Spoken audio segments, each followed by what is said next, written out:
बिस्मिल्लाहिर्रहमानिर्रहीम। अस्सलाम वालेकुम दोस्तों, उर्दू की एक न्यू वीडियो के साथ आज मैं आपके सामने हाजिर हूं। तो दोस्तों, आज की जो वीडियो है, सऊदी अरब का जल्द ही सियाहती वीज़ा मुतारफ़ कराने का अहम ऐलान। तो वीडियो स्टार्ट करने से पहले जिन दोस्तों ने अभी तक मेरा चैनल सब्सक्राइब नहीं किया, वो यहाँ सब्सक्राइब के ऑप्शन पर क्लिक करके मेरे चैनल को सब्सक्राइब कर सकते हैं। और जो दोस्त फेसबुक यूज़ करते हैं, वो यहाँ फेसबुक के पेज पे क्लिक करके इसको भी लाइक कर सकते हैं, क्योंकि अक्सर वीडियोज़ मैं फेसबुक के पेज पे भी शेयर करता रहता हूँ।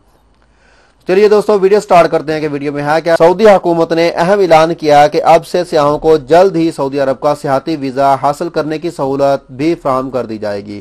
ताहम वीज़ा सिर्फ उन्हीं सियाहती ग्रुपों को मुयसर होगा जो कि तस्दीक शुदा सियाहती कंपनियों के जरिए वीज़ा के लिए अप्लाई करेंगे।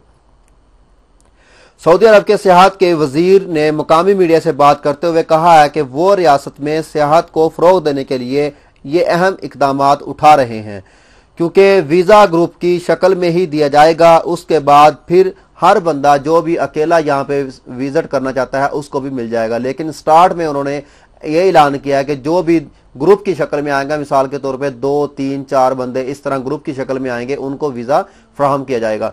क्योंकि सऊदी अरब में बहुत से ऐसे मकामात हैं जिनको हम मुकद्दस के तौर पे देखना चाहते हैं, जैसा कि दम्माम में बहुत से हैं, मदीना मुनव्वरा की ज़ियारतें हैं, मक्का में ज़ियारतें हैं, मदीना में हैं, अबहा में हैं। इस तरह से बहुत सी यहाँ पे ज़ियारतें हैं, बहुत से इलाके हैं जो ऐसे देखने वाले हैं। तो इस वजह से उन्होंने इसका अहम ऐलान किया है।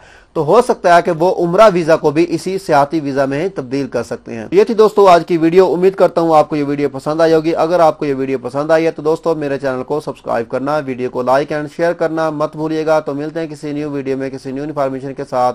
मुझे दीजिए इजाज़त। ओके, अल्लाह हाफिज़।